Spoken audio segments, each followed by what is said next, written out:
तो हमारा एक भी श्वास वृथा में नहीं जाएगा, एक भी श्वास जो है हमारा बेकार नहीं होगा, एक भी श्वास हमारा बेकार नहीं होगा। इसीलिए जो है इन श्वासों की बड़ी ही कीमत है, ये अनमोल है। बार बार जो है जो श्वास निकल जाती है वो श्वास लौट करके दोबारा नहीं आती है, क्योंकि उसकी गणना हो जाती है। जितने श्वास जो है, जितना समय, जितनी जिंदगी लिखी गई है, उतने ही श्वास आप जो है अपनी जिंदगी में ले सकते हैं और उससे फालतू जो है एक श्वास भी नहीं ले सकते।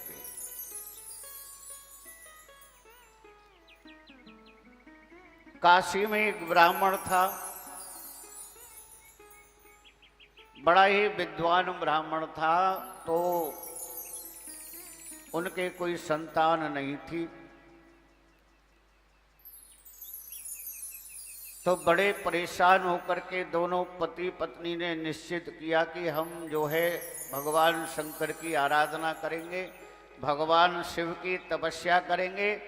जब तक हमारे प्राण रहेंगे तब तक हम जो है आराधना और तपस्या करते रहेंगे, जब तक भगवान शिव प्रकट नहीं होते और हमें वरदान नहीं देते। तो इन दोनों ने जो है भगवान शिव की आराधना, भगवान शिव की तपस्या प्रारंभ कर दी। तपस्या करते करते बहुत समय बीत गया। जब इनका ऐसा दृढ़ निश्चय, ऐसा दृढ़ विश्वास देखा, तो भगवान भोलेनाथ जो है बड़े भोले प्रकट हो गए। इन दोनों का कष्ट देखा नहीं गया, तो भगवान भोलेनाथ प्रकट हो गए और प्रकट होकर के बोले कि बोलो तुम लोगों को क्या चाहिए। भगवान की प्रार्थना की, भगवान शिव को प्रणाम किया और तब उस ब्राह्मण ने कहा कि प्रभु आप तो अंतर्यामी हैं, सब कुछ जानते हैं, हमें एक संतान की कमी है, आप हमें जो है पुत्र प्रदान कीजिए।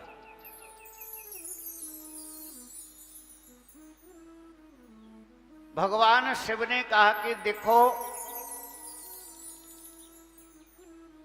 पुत्र संतान तो मैं तुम्हें दे दूंगा, लेकिन विचार करो एक पुत्र तो ऐसा है जो जिसको कुपुत्र कहते हैं, उसकी आयु बड़ी होगी लेकिन तुम लोगों को दुख देगा, और एक यदि आपको सुपुत्र चाहिए उसकी आयु कम होगी लेकिन तुम्हें सुख देगा। अब कैसा पुत्र चाहिए बताओ। अब दोनों पति पत्नी ने विचार किया कि कोई बात नहीं है, कम आयु वाला हो लेकिन हमें सुख देगा। भगवान से प्रार्थना की कि प्रभु हमें तो आप सुपुत्र दे दीजिए। भगवान ने कहा कि ठीक है तथास्तु, लेकिन आयु 5 वर्ष की होगी। अब ये सुन करके दोनों घबरा गए। भगवान शिव तो अंतर ध्यान हो गए वरदान दे करके। 5 वर्ष की आयु मात्र जो है।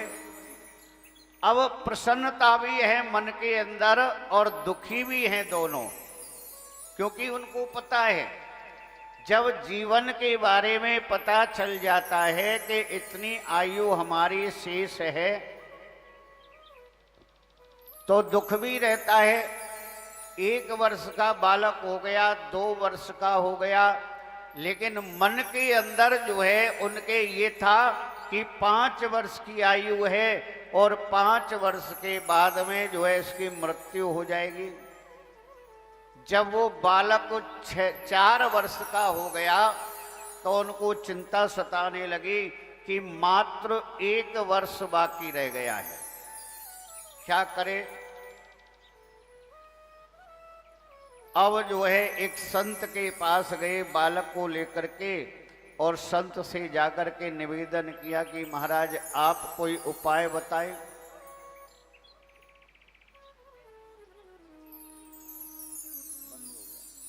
आप कोई उपाय बताएं। बोले कि देखो उपाय क्या बताएं,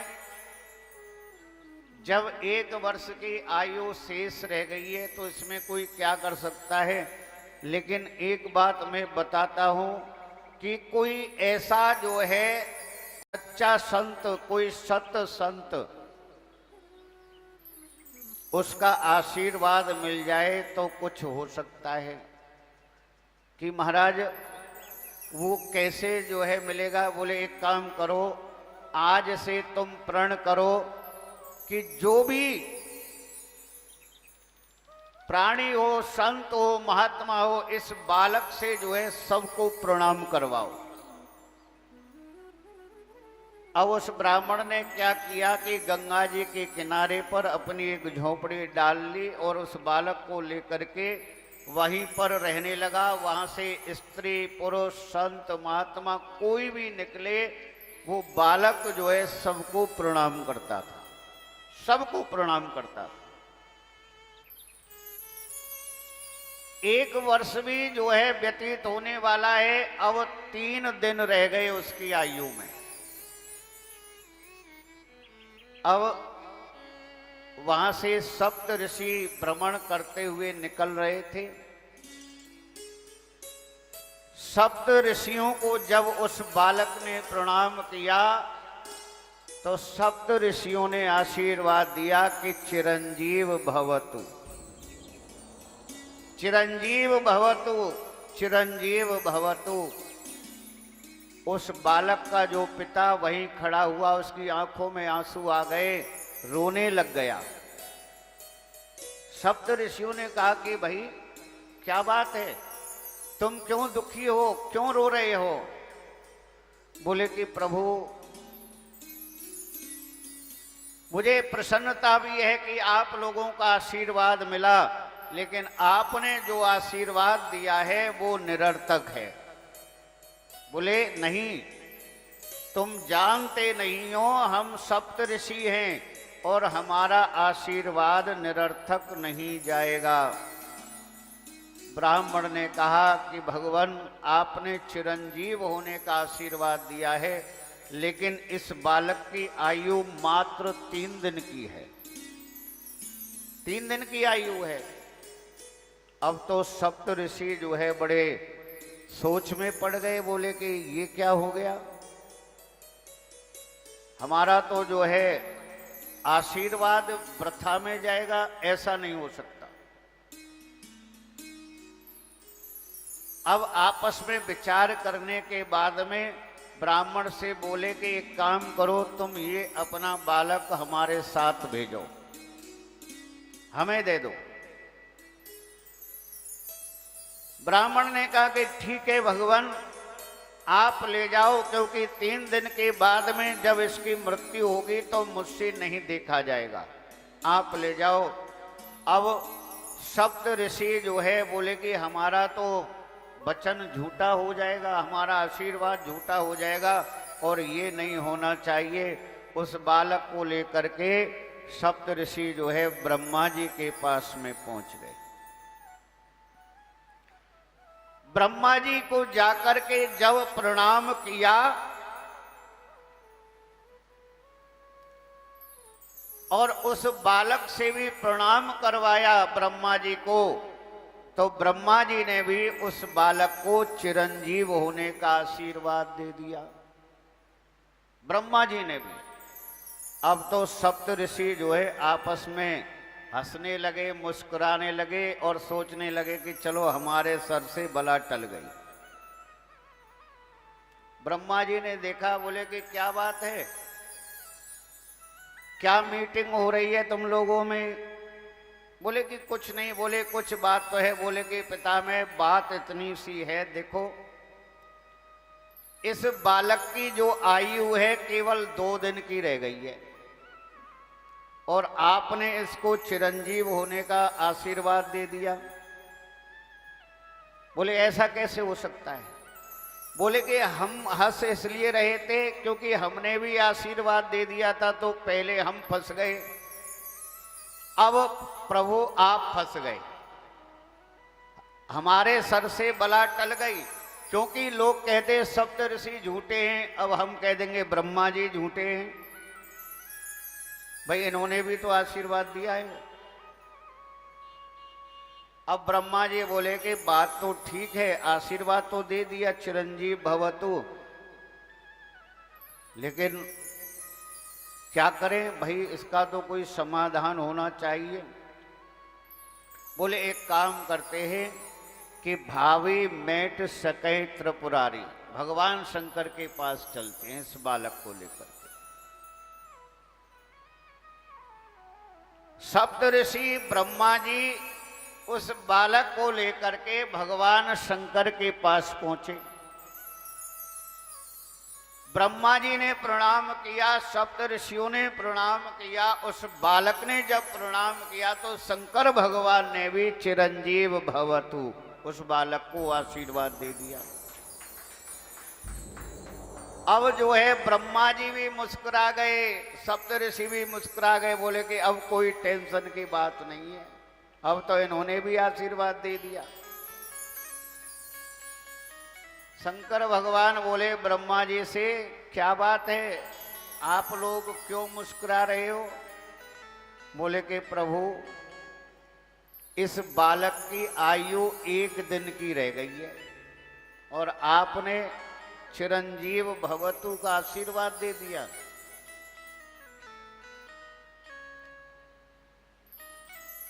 तो बोले कि मतलब सप्त ऋषियों ने कहा कि प्रभु इस बालक को सबसे पहले आशीर्वाद हमने दिया, जब हमें पता चला तो हमें बड़ा कष्ट हुआ, तो हम इस बालक को लेकर के ब्रह्मा जी के पास में आए तो ब्रह्मा जी ने भी आशीर्वाद दे दिया।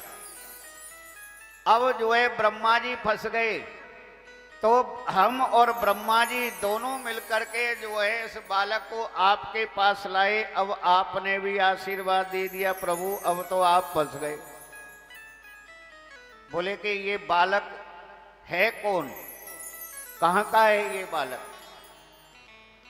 बोले कि प्रभु ये बालक जो है काशी में एक ब्राह्मण है, उस ब्राह्मण का बालक है, इसको 5 वर्ष की आयु मिली थी। भगवान शंकर समझ गए, बोले कि अरे इस बालक को तो जो है हम ही जो है प्रदान करके आए थे। ब्राह्मण दंपति को इस बालक को जो है हमने ही दिया था। तो फिर सप्त ऋषि बोले कि प्रभु अब तो जो है और काम बन गया। बोले कि तुम चिंता मत करो, भगवान शंकर ने कहा कि एक काम करो कि अब तुम लोग जाओ, मेरी जिम्मेदारी है। बालक से कहा भगवान ने, बोले एक काम करो, कुछ मत करना, जो है शिवलिंग के आगे बालक को बैठा दिया। बोले कि केवल ओम नमः शिवाय का जप करते रहो। भगवान शंकर जो है वहीं पर पहरेदारी पर खड़े हो गए। यमराज का जब यम पास आया उस बालक के प्राणों को लेने के लिए भगवान शंकर ने त्रिशूल उठा लिया यमराज को मारने के लिए। यमराज प्रकट हो गया, बोले प्रभु क्षमा करो। बोले तुम्हारी हिम्मत कैसे हुई इस बालक के प्राण लेने के लिए? यमराज ने कहा कि प्रभु मैं तो जो नियम है, जो विधाता ने बनाया है, मैं तो उसी का पालन कर रहा हूं। आपने 5 वर्ष की आयु जो है इस बालक को दी, टाइम पूरा हो गया और मैं इस बालक को जो है लेने के लिए आ गया। भगवान शंकर ने कहा कि 5 वर्ष की आयु का मतलब समझते हो? मैंने क्या ये कहा था कि 5 वर्ष की आयु इसको दी है? लेकिन देवताओं की आयु है या मनुष्यों की आयु है, वो 5 वर्ष कैसे दिए इसको मैंने, ये तुझे पता है? अब यमराज बोला कि प्रभु ये गणित तो मुझे नहीं पता, इसका मतलब तो आप बताएं। बोले कि मैंने ऐसे जो है इसको दिव्य 5 वर्ष दिए कि जब अनेकों कल्प निकल जाते हैं, सतयुग से लेकर के कलयुग तक, और इन जो है अनेक कल्पों निकलने के बाद में जितना मेरा एक दिन होता है, उस एक दिन में जो है 12 ब्रह्मा बदल जाते हैं, 14 इंद्र बदल जाते हैं। तो यमराज सोचने लगा कि यमराज कितने बदल जाएंगे प्रभु? बोले ऐसे 5 वर्ष की आयु है इस बालक की, सोचना भी मत इसको ले जाने के लिए। यमराज बोला कि प्रभु ये गणित जो है मेरी समझ में नहीं आएगा, और यमराज भगवान शंकर को प्रणाम करके दीर्घायु उस बालक को छोड़ करके चला गया। और ये बालक, बोले कि ये बालक कोई साधारण नहीं, जब तक सृष्टि का प्रलय होता है, प्रलय होने के बाद में भी जो है ये जीवित रहते हैं। इनका नाम है मार्कंडेय ऋषि। प्रलय के समय भी रहते हैं, सृष्टि रहती है तब तक रहते हैं। इतनी बड़ी जो है आयु भगवान शंकर ने जो है प्रदान की, यानी कि उस बालक को ऐसा भगवान शंकर ने अमर बना दिया। ये जो है क्योंकि भगवान शिव विश्वास है, और माता पार्वती जो है वंदे भवानी शंकरौ श्रद्धा विश्वास रूपणौ। चाहे आप पूजा कर रहे हैं, चाहे आप कथा श्रवण करते हैं, चाहे आप सत्संग करते हैं, लेकिन श्रद्धा और विश्वास यदि आपके अंदर नहीं है, भगवान शिव और पार्वती जी आपके अंदर विद्यमान नहीं है, तो आपकी समझ में कुछ नहीं आएगा। आपका जो भाव है वो भाव कभी भी नहीं बन सकता है। तो भावी मेट सकई त्रिपुरारी त्र्यंबकम यजामहे सुगंधिम पुष्टिवर्धनम उर्वारुकमिव बंदनान मृत्योर्मुक्ष्यमामृता। भगवान शंकर बोले कि जो काल के भी महाकाल हैं, भगवान शंकर हैं, और भगवान शंकर जो है वो काल को भी मिटा सकते हैं। इतनी क्षमता केवल भगवान शंकर के अंदर है। तो ये भगवान शंकर का जो है करिश्मा है, उन्हीं का चमत्कार है। तो इसीलिए श्रावण मास है, और अधिक जो है मन के अंदर ओम नमः शिवाय का जप। अब ये मत सोचना कि भागवत की कथा हो रही है और यहाँ भगवान शिव की महिमा।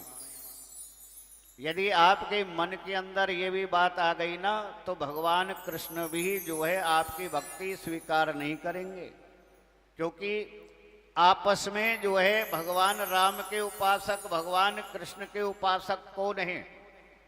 भगवान राम और भगवान कृष्ण किनकी आराधना करते हैं? भगवान शंकर की। भगवान शिव जो है किनका भजन करते हैं? भगवान राम का, भगवान कृष्ण का। कोई किसी प्रकार का भेद नहीं है। इसीलिए जो है भगवान शिव का जो स्मरण, क्योंकि विशेष जो है प्रिय मास भगवान शिव का श्रावण मास है। श्रीमद् भागवत कथा भी जो है सबसे पहले प्रारंभ इसी श्रावण मास में ही हुई थी। सुखदेव जी भगवान ने भी श्रावण मास में की, गोकर्ण ने भी जो है श्रावण मास में ही कथा को प्रारंभ किया था। देखो देखो देखो भोले बाबा का करिश्मा, देखो देखो देखो भोले बाबा का करिश्मा, देखो देखो देखो भोले बाबा का करिश्मा, देखो देखो देखो भोले। जटा बीच गंगा बहे, जटा बीच गंगा बहे, माथे पे चंद्रमा, माथे पे चंद्रमा। देखो देखो देखो भोले बाबा का करिश्मा, देखो देखो देखो भोले बाबा का करिश्मा, देखो देखो देखो भोले बाबा का करिश्मा, देखो देखो देखो भोले बाबा का करिश्मा। हर हर महादेव।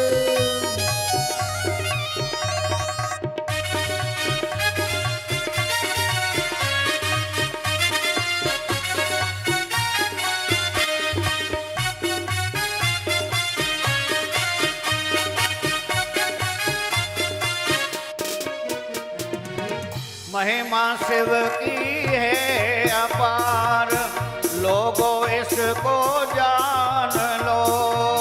महिमा शिव की है अपार, लोगों इसको जान लो। महिमा शिव की है अपार, लोगों इसको जान लो। शिव शक्ति है चीज क्या, इसको तुम पहचान लो। शिव शक्ति है चीज क्या, इसको तुम पहचान लो। अरे जब जब भक्तों पे भीड़ पड़ी, भोले ने आके पीर हरी। जब जब भक्तों पे भीड़ पड़ी, भोले ने आके पीर हरी। चाहो अगर जो मुक्ति, चाहो अगर जो मुक्ति, लगाओ परिक्रमा, लगाओ परिक्रमा। अरे देखो देखो देखो भोले बाबा का करिश्मा, देखो देखो देखो भोले बाबा का करिश्मा, देखो देखो भोले बाबा का करिश्मा।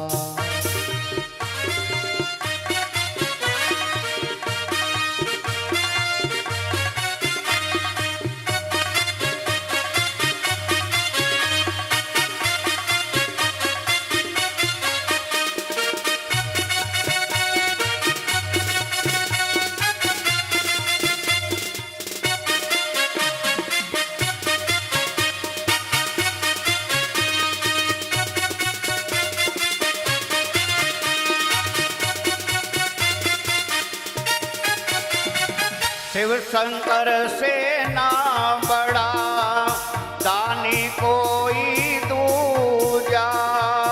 शिव शंकर से ना बड़ा दानी कोई दूजा। शिव शंकर से ना बड़ा दानी कोई दूजा। भव सागर में होती है सबसे अधिक ही पूजा। भव सागर में होती है सबसे अधिक ही पूजा। अरे भोले बाबा सबसे बड़े नर नारी है द्वार खड़े। भोले बाबा सबसे बड़े नर नारी है द्वार खड़े। ओ गढ़दानी भोले का, ओ गढ़दानी भोले का, देखा ना करे समा, देखा ना करे समा। अरे देखो देखो देखो भोले बाबा का करिश्मा, देखो देखो देखो भोले बाबा का करिश्मा, देखो देखो देखो भोले बाबा का करिश्मा, देखो देखो देखो भोले बाबा का करिश्मा। जटा बीच गंगा सोहे, जटा बीच गंगा सोहे, माथे पे चंद्रमा, माथे पे चंद्रमा। देखो देखो देखो भोले बाबा का करिश्मा, देखो देखो देखो भोले बाबा का करिश्मा, देखो देखो देखो भोले बाबा का करिश्मा, देखो देखो देखो। हर हर महादेव, हर हर महादेव, हर हर महादेव। बोलो शंकर भगवान की जय। बोलो वृंदावन बिहारी लाल की। भगवान की जो लीला है और भगवान की लीलाओं को समझने के लिए कभी भी बुद्धि का तर्क नहीं लगाना चाहिए। भगवान ने तो ऐसा किया, भगवान की इतनी रानियां थी, इतनी संतान थी,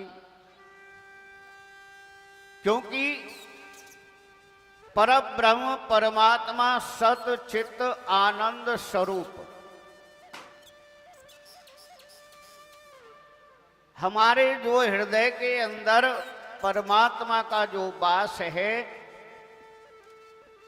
तो वहां पर तर्क वितर्क कुतर्क इन सब की आवश्यकता नहीं है। प्रभु है, परमात्मा है।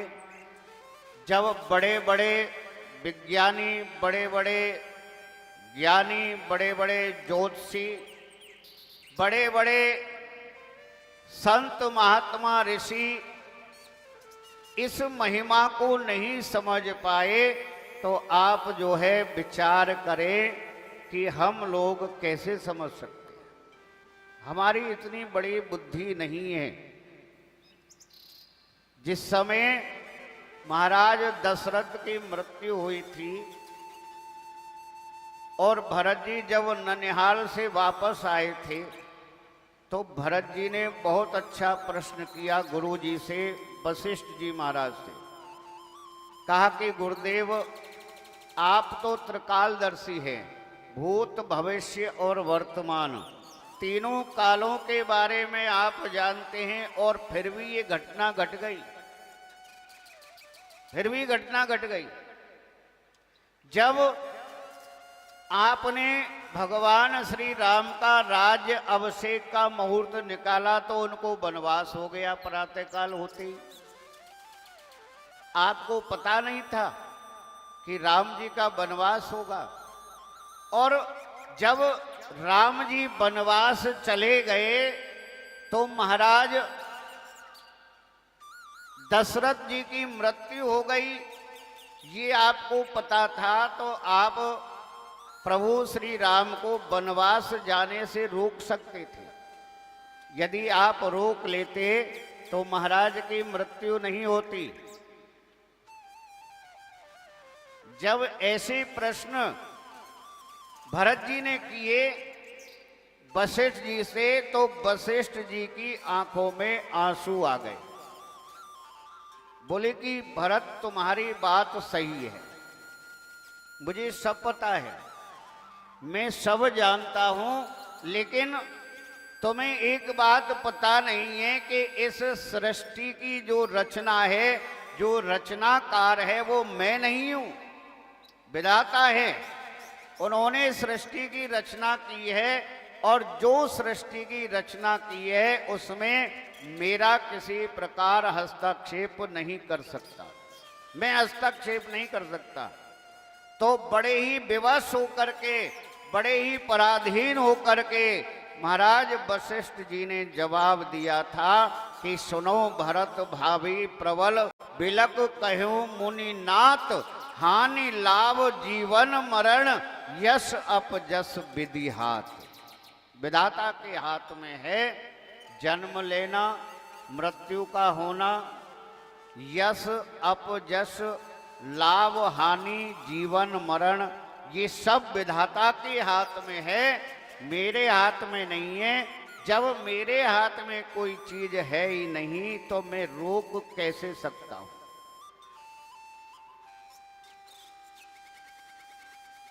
जाने वाले के लिए जो है हम शोक करते हैं, शोक का मतलब क्या होता है, शोक किसके लिए करना चाहिए?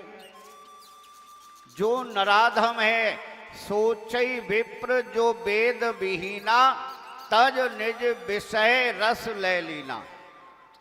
हमें जो जीवन मिला है और इस जीवन में हम धर्म नहीं करते हैं, कर्म नहीं करते हैं, दान नहीं करते, पुण्य नहीं करते, भगवान का भजन नहीं करते, भगवान की पूजा नहीं करते, भगवान को नहीं मानते, भगवान को नहीं समझते, तो हमारा ये जीवन निरर्थक है।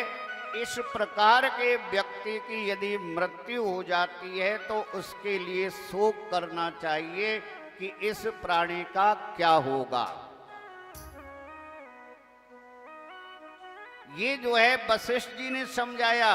महाराज दशरथ के लिए शोक नहीं करना कभी भी, क्योंकि महाराज दशरथ बड़े ही धर्मात्मा राजा है। और जो धर्मात्मा होते हैं, जो दान करते हैं, धर्म करते हैं, कर्म करते हैं, पुण्य करते हैं, ऐसा व्यक्ति जाए तो उसके लिए शोक नहीं करना चाहिए, उसकी आत्मा के कल्याण के लिए कर्म करना चाहिए, शोक नहीं करना चाहिए। क्योंकि 1 वर्ष नहीं, 100 वर्ष नहीं, 1000 वर्ष की आयु भी यदि हमें मिल जाए और गए हुए प्राणी के लिए हम शोक करते रहें, तो ये सोच लो कि वो कभी वापस थोड़ी आएगा। जो गया है वो वापस आने वाला ही नहीं है, तो फिर शोक क्यों करें? बल्कि भगवान से प्रार्थना करनी चाहिए कि प्रभु जो भी जैसे भी इसके कर्म हो, इसको आप क्षमा करें और आप इसको अपने चरणों में स्थान दें। हर युग में हर प्राणी का महत्व होता है। सतयुग था तो सतयुग में बोले सतयुग सब योगी विज्ञानी, कर हर ध्यान तरे भव प्राणी। बड़े बड़े जो है योगी और विज्ञानी हुए क्योंकि सतयुग था। सतयुग में अधर्म नाम की कोई चीज नहीं थी। पाप किसको कहते हैं सतयुग में कोई नहीं जानता था, इसीलिए उसका नाम सत्य युग था। और कर हर ध्यान तरे भव प्राणी, सबको पता है कि जब तक भगवान की शरण में हम नहीं जाएंगे, भगवान की शरणागति नहीं होगी, हमें मोक्ष मिलने वाली नहीं है, चाहे कितने बड़े भी ब्रह्मज्ञानी बन जाओ, कितने बड़े भी ब्रह्मज्ञानी बन जाओ।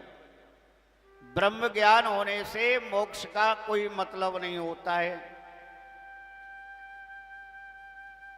मोक्ष मिलती है जब तक हम भगवान की शरणागति अर्थात भगवान की शरण में हम नहीं जाते, तब तक हमें मोक्ष नहीं मिलेगी।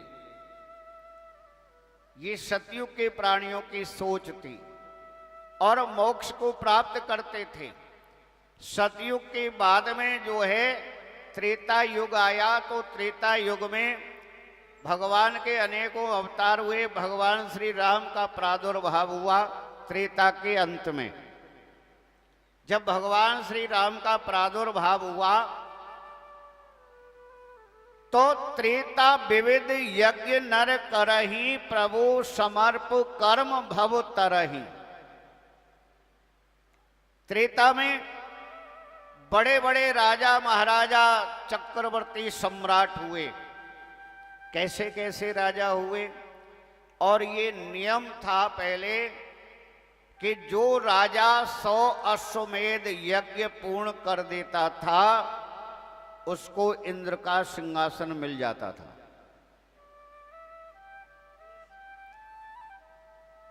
और ऐसे एक नहीं अनेकों राजा हुए त्रेता युग में जिन्होंने 100 अश्वमेध यज्ञ पूर्ण किए।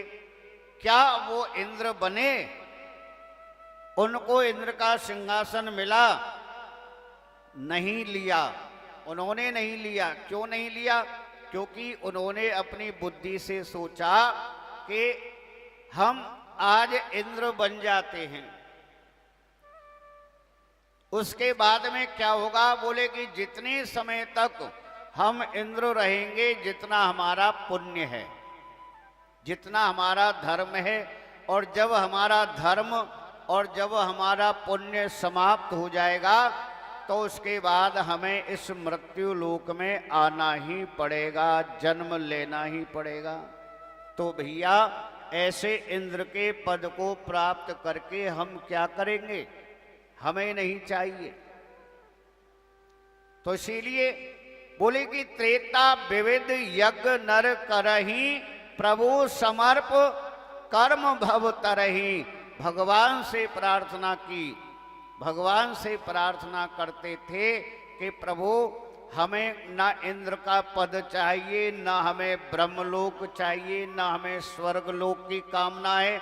हम तो केवल यही चाहते हैं, जो हमने ये सब कर्म किए हैं, जो धर्म किया है, हम आपके चरणों में समर्पित करते हैं और आपसे प्रभु प्रार्थना करते हैं कि कर्म रूपी भवसागर से आप हमें पार कर दो, और कुछ नहीं चाहिए। और पार हो गए, उनको मोक्ष की प्राप्ति हो गई। अब जो है त्रेता के बाद में, त्रेता युग के बाद में आया द्वापर युग। द्वापर युग आया क्योंकि त्रेता के अंत में जो है भगवान श्री राम का प्रादुर्भाव हुआ, और पूरे जो है द्वापर युग में बोले कि और कोई दूसरा उपाय था ही नहीं, क्योंकि द्वापर कर रघुपति पद पूजा, नर भव तरही उपाय न दूजा। कोई उपाय नहीं है। तो द्वापर युग के प्राणी भी जो है इस भवसागर से पार हो गए, उनको भी मोक्ष की प्राप्ति हो गई। अब द्वापर युग के बाद में आया जो है कलयुग।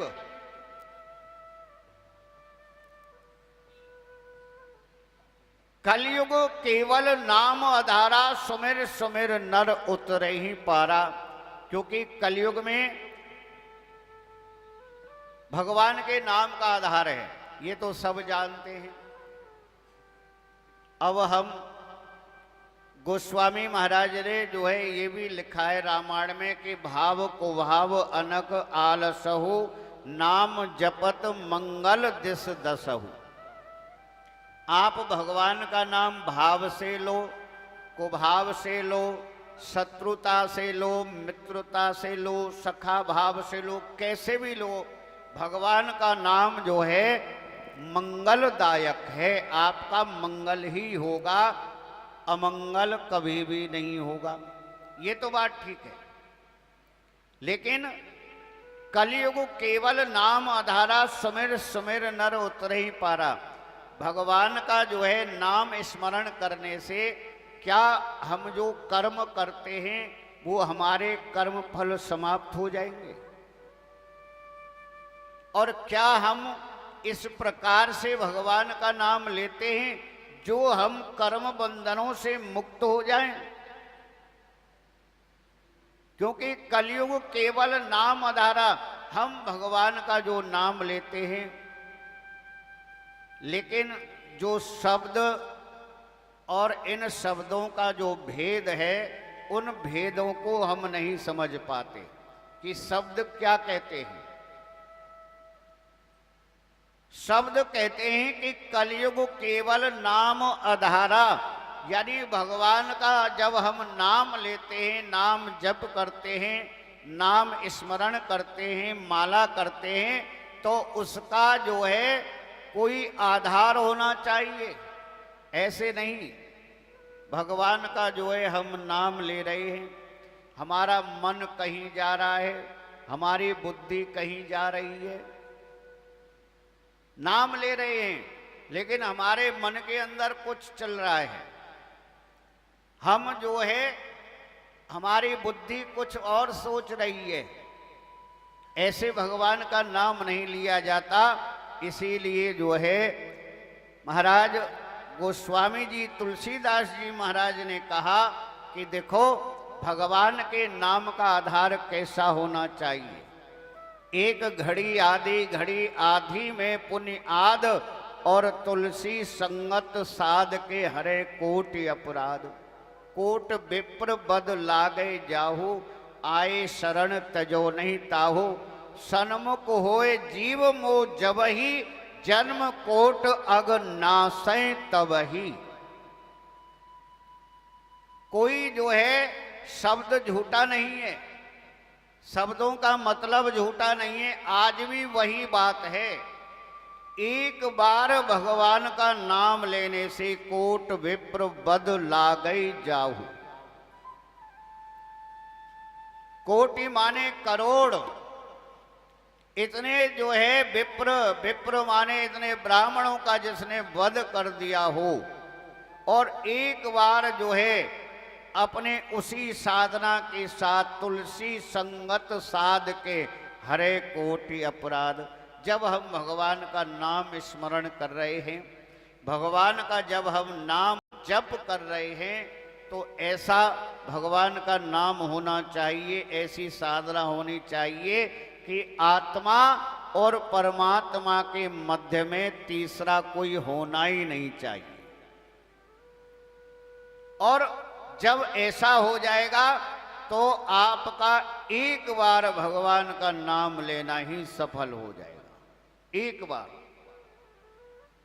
सिर्फ एक बार जो है, क्योंकि अजामिल को मोक्ष कैसे मिली? भगवान की शरण में बैकुंठ धाम में अजामिल इतना पापी होने पर कैसे पहुंच गया? क्योंकि उसने जो है अंत समय में, कहते हैं कि आत्मा और परमात्मा के मध्य में कोई नहीं। जब उसने नाम पुकारा था तो नाम तो जो है पुत्र का पुकारा था, लेकिन हृदय के अंदर जो है भगवान नारायण का वास हो गया था। तो अजामिल को भी मोक्ष की प्राप्ति हो गई।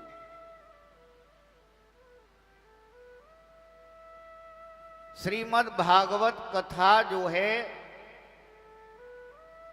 एक केवल कथा नहीं है कि कथा सुनी हमने, बहुत अच्छी लगी और बस। निगम कल्प तरोर गलतम, जो कहा गया कि ये कल्प वृक्ष है, और अब इस कल्प वृक्ष के नीचे बैठ करके, लेकिन हम तो कलयुग के प्राणी हैं, हम तो क्या मांगेंगे? धन मांगेंगे, एक मकान और बन जाए, एक गाड़ी और आ जाए, यही मांगेंगे। इस कल्प वृक्ष के नीचे हम बैठ करके यही सब मांगेंगे, यही सब याचना करेंगे। भगवान के मंदिर में जाएंगे तो भी यही याचना करेंगे, बस बहू के पोता और हो जाए तो प्रभु कुछ बात बने। भगवान से अब आपको बता देता हूं कि भगवान आपको क्या देते हैं, क्या नहीं देते हैं।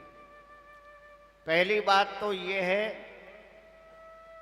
कि आपके जो है जीवन में भगवान का कोई इंटरफेयर नहीं है, भगवान को कोई मतलब नहीं है आपसे।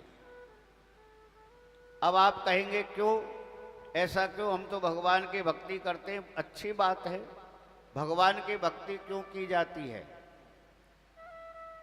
भक्ति करने से जो है क्या होता है?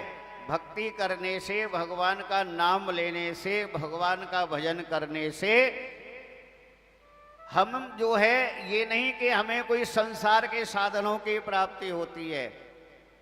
भगवान ये कहते हैं कि ठीक है, जो संसार के साधन हैं वो तो तुम्हें मिलेंगे, क्योंकि विधाता ने जो बना दिया है, जो लिख दिया है, वो तो मिलेगा। जो भगवान की भक्ति करते हैं, आप भगवान का नाम लेते हैं, यानी कि भगवान आपको अपनी शरण में बोले कि यदि संसार से छूटना चाहते हो तो मेरी शरण में आ जाओ, इस चक्कर से बच जाओगे। और नहीं तो संसार के साधन चाहिए तो कोई बात नहीं है, तो सब मिलते रहेंगे, लिपटे रहो। भगवान तो और दूर रखते हैं ऐसे प्राणी को कि तुझे ले और धन चाहिए और ले, पर मुझसे दूर रहे, दूर करते हैं ऐसे प्राणी को।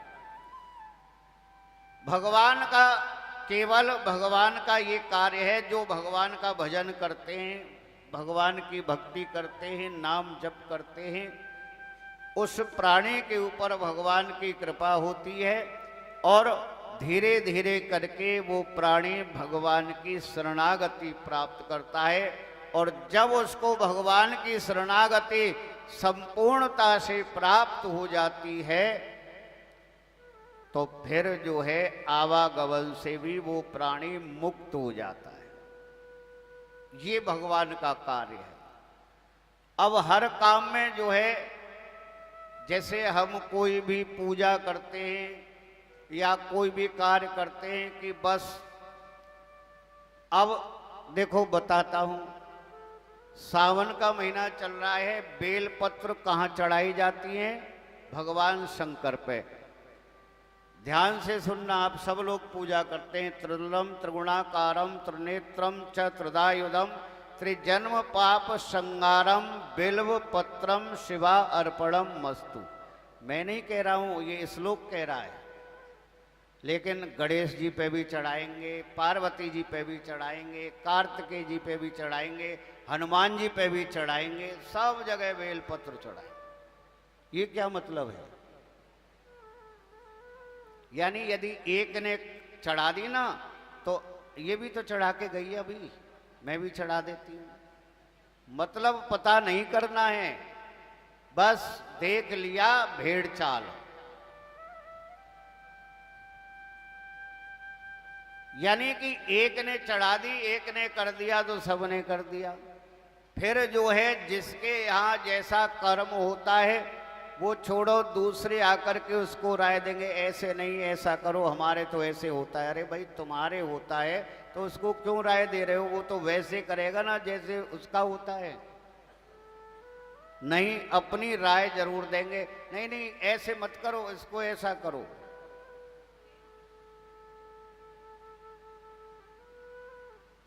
और यही बोले कि इसी में क्या होता है, इसमें भ्रमित हो जाते हैं, फिर पता नहीं चलता कि हम क्या कर रहे हैं क्या नहीं कर रहे हैं। जो बोले कि एक होती है सात्विक भक्ति और एक होती है तामसी भक्ति। ये अटरम सटरम अंगार धूर जितना भी चढ़ता है चढ़ाओ।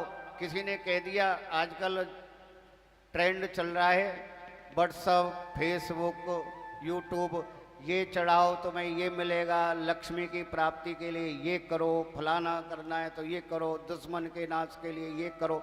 ये सब क्या है? ये सब तामसी भक्ति है। यदि तुम किसी का बुरा करोगे तो तुम्हारा पहले होगा।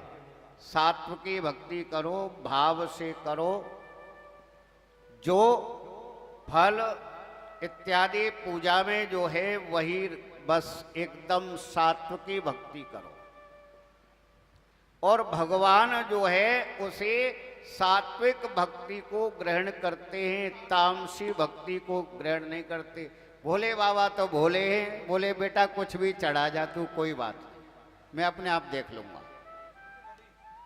मतलब ऐसी कोई चीज बची होगी जो भोले बाबा पे न चढ़ती हो, कुछ भी, यानी कि सब्जी तक चढ़ जाती है, टमाटर आलू कुछ भी हो सब चढ़ते हैं भोले बाबा, कोई कमी नहीं है। एक बार माता पार्वती सखियों के साथ बैठी, सब अपनी अपनी बड़ाई करती हैं ना, हमारे घर में तो ऐसे होता है, हमारे घर में ऐसे होता है, ये सुविधा है, ये साधन है, ये साधन है। बाद में पार्वती जी से पूछा, आप भी तो कुछ बताओ। बोले कि मैं क्या बताऊं, मुझे तो कुछ जरूरत ही नहीं पड़ती। देखो लाइट की जरूरत नहीं है मुझे, क्योंकि चंद्रमा है, उजाला रहता है हमेशा। भोले बाबा के मस्तक पे चंद्रमा है। बोले कपड़े भी धोने की, प्रेस करने की जरूरत नहीं पड़ती, क्योंकि पहनते ही नहीं है, पहनते ही नहीं है। बोले कि और, बोले कि पानी कभी जाता ही नहीं है, गंगा जी सिर पर बैठी हुई है, पानी की भी असुविधा नहीं है मेरे पास में। और बोले कि रिश्तेदार कोई आता नहीं है, क्योंकि है ही नहीं इनका कोई रिश्तेदार। बोले मैं सबसे ज्यादा सुखी हूं। कोई दिक्कत ही नहीं है, न झाड़ू लगानी न पोछा लगाना, कोई काम करना नहीं। बोले कि घर ही नहीं है अगले का, तो क्या करूं। चाहे जिस शिला पर बैठ जाते हैं तो सबसे पहली बात यही है कि भगवान की भक्ति अब सात्विक भाव से करो। जो भी चढ़ाना है शुद्ध चढ़ाओ, चाहे एक ही फल चढ़ाओ। ये नहीं है कि 10 तरह के लिए आए। बुराई नहीं कर रहा किसी की, लेकिन देखता हूँ हमारे भोले बाबा वास्तव में ही भोले, कोई कुछ भी कैसा भी चढ़ा जाए, मैं तो देखता रहता हूँ। सब कह बोले कि चलो कम से कम आ तो रहा है, पूजा करने आ तो रहा है। लेकिन आप जानते हैं ये भोले बाबा हैं, जब इनका तीसरा नेत्र खुलता है तो सब कुछ भस्म भी कर देते हैं। ये भी ध्यान रखना, संभल के रहना, इतने भोले भाले नहीं है।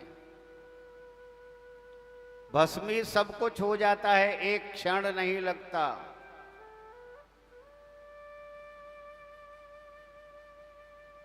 जब सुखदेव जी का आगमन जो है पृथ्वी पर हुआ, कैसे भगवान की लीला बड़ी ही विचित्र अपरंपार। नारद जी एक बार गए जो है कैलाश पर्वत पर, और माता पार्वती अकेली बैठी हुई। नारद जी ने प्रणाम किया कि माता प्रणाम। आओ नारद, कैसे आए? बोले अकेली बैठी हैं माता। बोले कि हाँ भोले बाबा थोड़े ध्यान में बैठे हुए, तो मैं यहाँ अकेली बैठी हूँ। कैसे आए, क्या काम? बोले कि बस ऐसे ही दर्शन करने के लिए आ गया। अब मंद मंद नारद जी मुस्कुरा रहे हैं। माता पार्वती जी ने कहा कि नारद, कोई ना कोई बात तो है मन में, बताओ क्या बात है? किसी काम से तो आए हो, ऐसे नहीं आए। बोले कि हाँ अब भोले बाबा नहीं है तो क्या करूं? बोले कि अरे तो मुझे बताओ। बोले कि माता आपको क्या बताऊं, क्योंकि जो मेरे मन में बात उठ रही है, जो आ रही है, आप सुनेंगे आपको अच्छा नहीं लगेगा। बोले कि नहीं नहीं ऐसी कोई बात नहीं है, बेधड़क होके बता। नारद जी बोले कि माता हंसी तो मुझे यूं आई आपको देख करके कि आप कितनी भोली वाली हैं। भोले बाबा आपके साथ में ठीक नहीं करते। बोले मतलब क्या है तुम्हारा?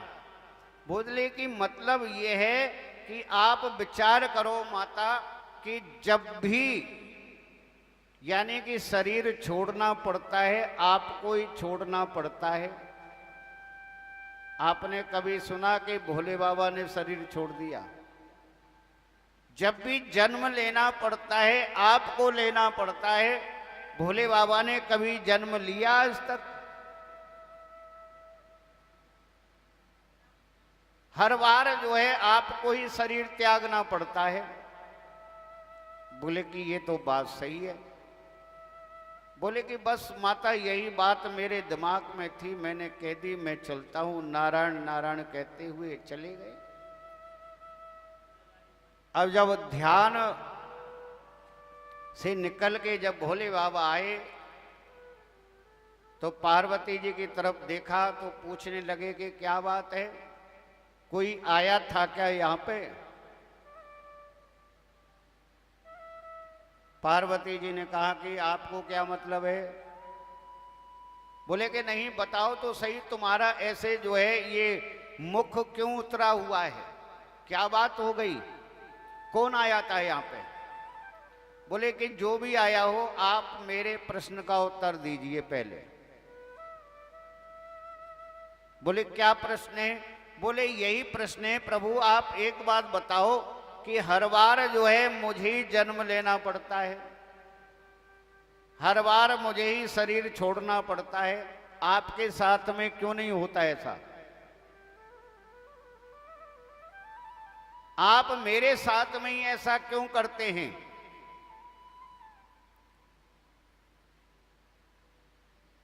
मुझे भी जो है अपनी तरह आप क्यों नहीं बनाते? मैं भी ऐसे ही सदा रहूं? मेरा जन्म क्यों होता है? भगवान शंकर बोले कि एक बात बताओ। अब तो बता दो, तुम्हारी बात का मैं उत्तर दूंगा, लेकिन कौन आया था? बोले कौन आया? नारद जी आए थे। बोले फिर ठीक है। और क्या कहा? बोले यही कहा कि आपको क्यों नहीं अमर करते। बोले अच्छा। बोले कि हाँ, जो आपके पास है, जैसे आप रहते हो वैसे मुझको बताओ। अब जो है भगवान शंकर बोले कि ठीक है, एक काम करो, कहीं एकांत स्थान पे चलते हैं और जो है मैं आपको अमर कथा सुनाऊंगा, ध्यान से सुनना, तो आप भी मेरी तरह अमर हो जाओगी। एकांत स्थान में पहुंच गए। वहां पर जो है एक सुक सावक, उसका जन्म हुआ था। चारों तरफ देख लिया, कोई नहीं था, एक चेटी भी नहीं थी, लेकिन उसको नहीं देख पाए भगवान शंकर। उसी समय जन्म हुआ उसका। और माता पार्वती को जो है जैसे ही अमर कथा प्रारंभ की भगवान शंकर ने सुनानी, तो जो माता पार्वती हुंकारे भरती रही थी, क्योंकि भगवान शंकर की तो आंख बंद थी, ध्यान में कथा सुना रहे थे, और इधर जो है माता पार्वती जो है कथा श्रवण करते करते सो गई। और उस सुक बालक ने माता पार्वती की जगह हुंकारे भरते रहे। जब कथा संपूर्ण हो गई तो भगवान शंकर जो है जब आंख खोली तो सामने देखा कि पार्वती जी तो सो ही रही हैं, इनकी तो आंख बंद है, ये तो निद्रा में है, लेकिन कथा किसने सुन ली? और जब भगवान शंकर को क्रोध आया तो वो सुक बालक जो है वहां से सूक्ष्म रूप धारण करके भागा। माता पार्वती की जो है आंखें खुली, भगवान शंकर के हाथ में त्रिशूल, और उस सुक बालक के पीछे दौड़े। माता पार्वती ने रोका कि प्रभु क्या हुआ? बोले तुम रुको, अभी बताता हूं।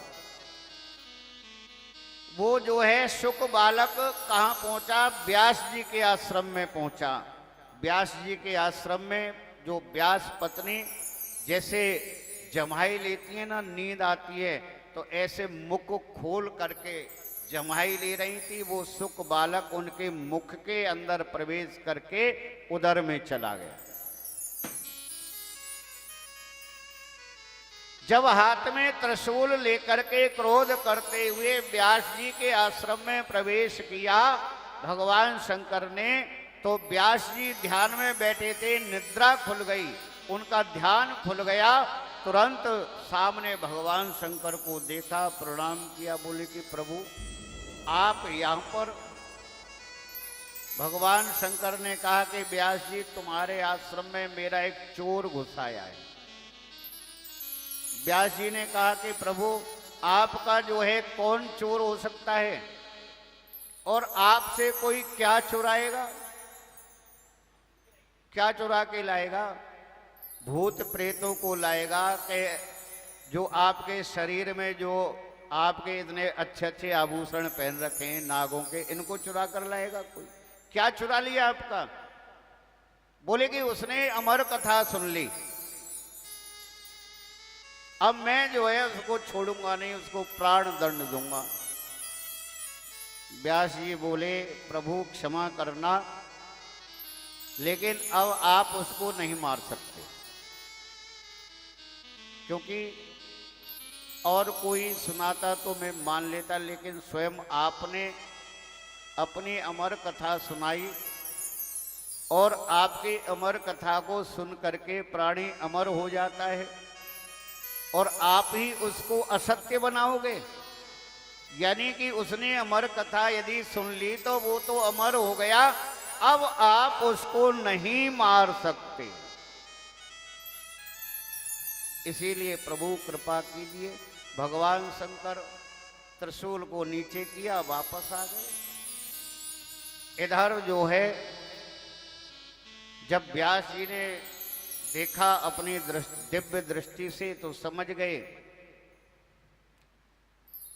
बहुत समय बीत गया, प्रार्थना की उस बालक से जो है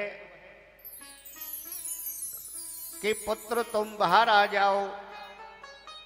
12 वर्ष तक जो है सुखदेव जी गर्भ में रहे थे। 12 वर्ष तक,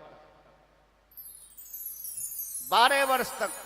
12 वर्ष के बाद में जब व्यास जी ने निवेदन किया और उस बालक ने कहा कि एक शर्त पर बाहर आऊंगा। वो शर्त क्या है?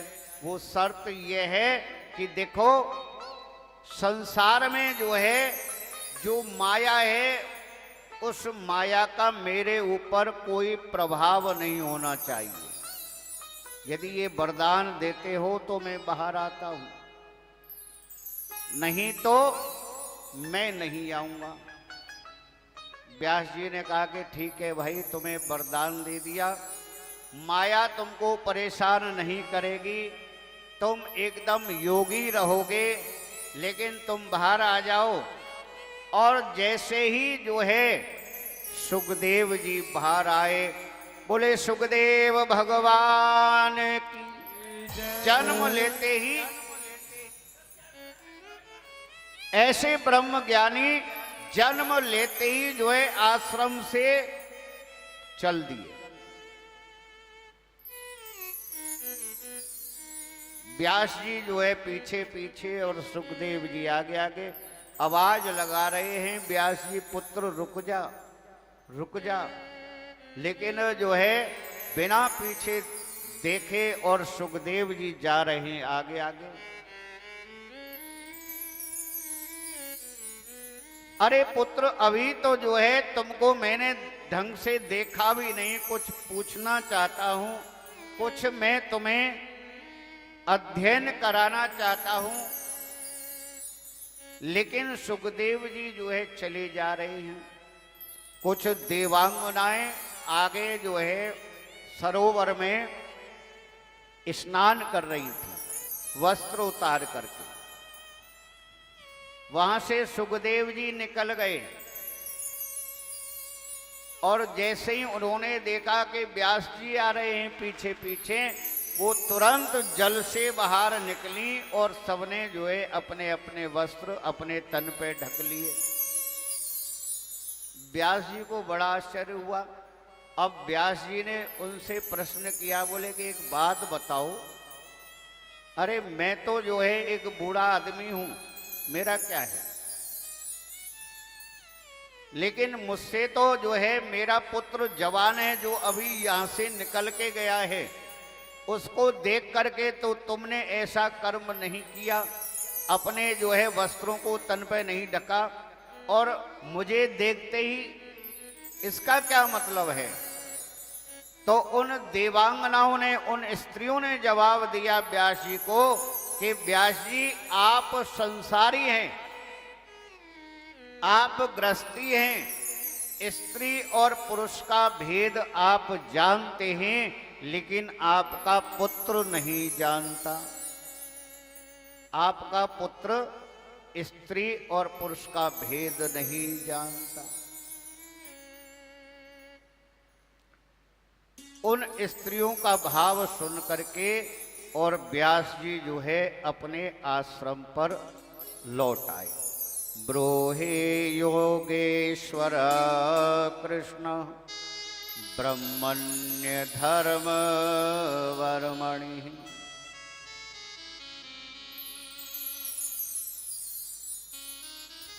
भगवान के गुणों का वर्णन कौन कर सकता है? किसमें सामर्थ्यता है? भगवान व्यास ने जो है इन पुराणों को इतना सरल बनाया। बोले कि सप्ताह क्या, 7 वर्ष 7 जन्म तक भी जो है हम भागवत कथा को पूर्ण नहीं कर सकते। किसमें सामर्थ्य है? जो भगवान के जो है गुणों का वर्णन कर सके। चतुर्मुख ब्रह्मा जी भी, जिनके 4 मुख हैं, उन चारों मुखों से भी जो है भगवान के गुणों का वर्णन प्रारंभ करें ब्रह्मा जी, तो अपनी आयु के जितने वर्ष उनको मिलते हैं और उन वर्षों को मिलाकर के कई जन्मों तक यदि वो भगवान के गुणों का वर्णन करते रहें, तब भी पूर्ण वर्णन नहीं कर सकते। ये भगवान के जो है गुण हैं, इतने गुण हैं भगवान के। बोले कि तो अवगुण, बोले अवगुण तो मनुष्य में पाए जाते हैं। कहते ना कि गुण अवगुण सब तेरे अर्पण, ये जीवन भी तेरे अर्पण। मैं हूं रागनी तेरी समरिया, तू मेरा मलहार कन्हैया, ले चल पल्ली पार। पल्ली पार का मतलब कोई नदी से पार नहीं ले जा रहे ठाकुर जी, भव सागर से पार, ले चल पल्ली पार। यानी हम कहें, हम जो है संसार में इस पार है और पल्ली पार ठाकुर जी खड़े हैं, इसीलिए ले चल पल्ली पार।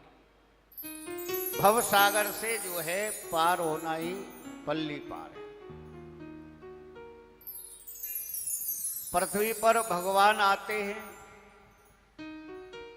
किस लिए आते हैं? भगवान के जो अवतार होते हैं किस लिए होते हैं? कोई ना कोई कारण ऐसा होता है। कभी भी किसी भी अवतार में भगवान अपने लिए नहीं आए।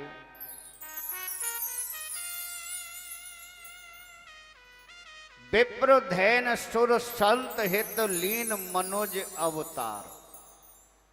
धर्म की रक्षा के लिए, ब्राह्मणों की रक्षा के लिए, गौ रक्षा के लिए, संत रक्षा के लिए, भक्तों की रक्षा के लिए भगवान जो अवतार धारण करते हैं, तो किसी ना किसी कारण से जो है भगवान अवतार लेते हैं। और बोले कि उसमें भगवान का कोई भी अपना मनोरथ नहीं होता है। एक तो सृष्टि में जो है ये बताने के लिए भगवान आते हैं, धर्म की स्थापना, यदा यदा ही धर्मस्य ग्लानिर्भवति भारत। धर्म की स्थापना के लिए जब जब होए धर्म की हानि, बाढ़ई असुर अधम अभिमानी। धर्म की जब हानि होने लगती है और असुरों की मात्रा बढ़ने लगती है पृथ्वी पर, धर्म नष्ट होने लगता है, तब भगवान अवतार लेते हैं। धर्मात्मा प्राणियों की रक्षा करते हैं, भक्तों की रक्षा करते हैं और धर्म की स्थापना करते हैं। भगवान ऐसे अवतार धारण करते हैं।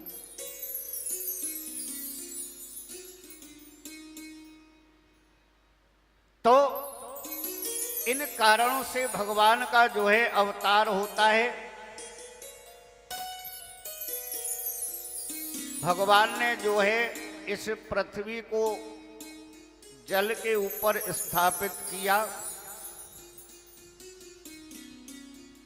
हिरण्याक्ष का वध करके जो है भगवान ने 12 अवतार धारण किया था हिरण्याक्ष का वध करने के लिए। तो प्रथम भगवान के जो 24 अवतारों के वर्णन की कथा आती है। अरे रखवा लो, कहीं वहां रखवा लो, जगह ना मिले रखवा। भगवान के 24 अवतारों का वर्णन आता है। सनक, सनंदन, सनातन, सनत कुमार, 4 कुमारों का जो है भगवान सनत कुमार के रूप में सबसे पहला अवतार भगवान का हुआ। और सनत कुमारों ने बद्रिकाश्रम में अर्थात बद्रीनाथ में जाकर के तपस्या की और भगवान से वरदान प्राप्त किया था कि हमेशा 5 वर्ष की आयु रहे, भगवान की जो है माया व्याप्त ना हो और हम कहीं भी जाएं, कहीं भी घूमें, भगवान के कभी भी जाकर के दर्शन कर सकते हैं। ये इनको जो है वरदान प्राप्त था सनत कुमारों को। ये भगवान का जो है प्रथम अवतार और भगवान ने दूसरा अवतार लिया। 12 अवतार इस पृथ्वी की रक्षा करने के लिए। जब ब्रह्मा जी का अवतार होता है, ब्रह्मा जी का जन्म होता है, तो इस पर जो है जल ही जल था। यहाँ पर एक जो है कमल के पुष्प पर ब्रह्मा जी का जन्म होता है। जब ब्रह्मा जी उस कमल की नाल को पकड़ के नीचे की तरफ जाते ही रहे, जाते ही रहे, जाते ही रहे, लेकिन जो है कोई अंत नहीं उनको मिला। वापस जो है वहीं पर आ गए जहां से गए थे। उस कमल की नाल का उनको कोई अंत नहीं मिला। वापस आ गए, प्रार्थना करने लगे ब्रह्मा जी कि मुझे उत्पन्न करने वाला कौन है, मुझे दिखाई क्यों नहीं देता। तब जो है आकाशवाणी होती है और आकाशवाणी कहती है ब्रह्मा जी से कि तप करो, तप करो, तपस्या करो। ब्रह्मा जी ने जो है तपस्या की और तब जो है इस सृष्टि को बनाना ब्रह्मा जी ने प्रारंभ किया।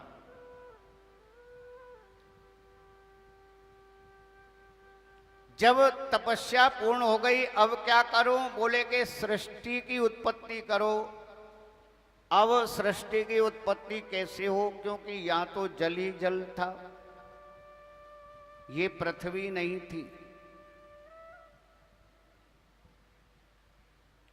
12 भगवान ने अवतार क्यों धारण किया?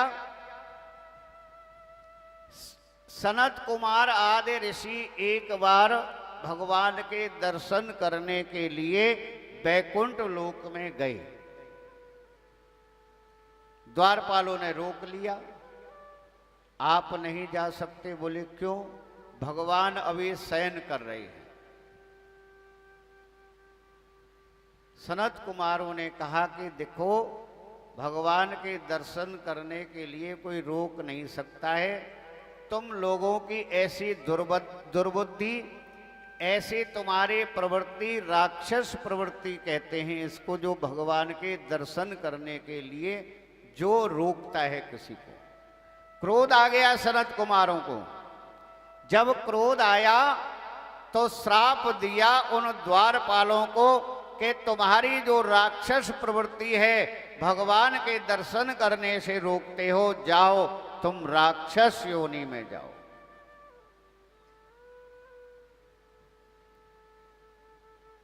जब भगवान के द्वारपालों ने उनसे प्रार्थना की, प्रभु हमसे बड़ी भूल हो गई, हमारे अपराध को क्षमा करो, हमारे अपराध को क्षमा करो।